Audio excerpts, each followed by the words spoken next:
Métro, la clim, c'est bien sûr toujours le sujet qui divise autour de la table, même si clairement les tabous sautent et les convertis quand même sont de plus en plus nombreux. Fanny Wegscheider est là pour nous aider à tout comprendre aussi, au-delà des nombreuses idées reçues. Oui, alors vous le disiez, il y a de plus en plus de convertis, bien que la clim conserve une mauvaise réputation en France.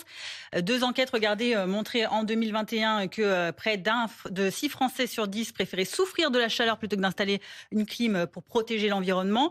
Et puis en début juin de cette année, 78%, presque 8 sur 10 Français estiment que la clim n'est pas respectueuse de l'environnement. Mais paradoxalement, regardez ces chiffres de vente de climatisation.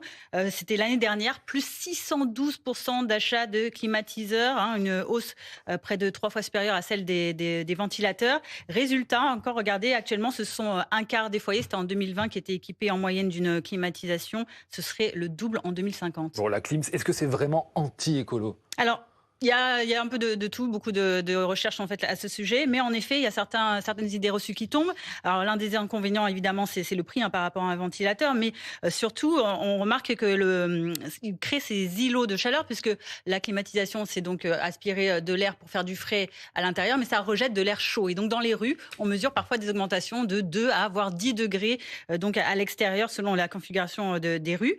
Autre inconvénient également, ce sont les fuites possibles du gaz réfrigérant de ces systèmes, puisqu'il a un pouvoir réchauffant 3 fois supérieur à celui du CO2. Il émet également des gaz à effet de serre.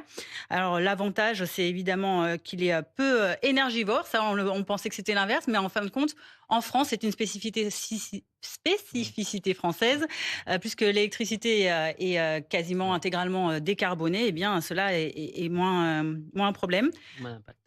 Après, ça dépend également des types de climatiseurs, vous le voyez. S'ils sont mobiles, là, c'est moins cher, mais en effet, ils sont d'efficacité plus faible et énergivore. Mais plus on monte vers des modèles haut de gamme, notamment les pompes à chaleur réversibles, eh bien là, c'est une énergie plus décarbonée qui est utilisée.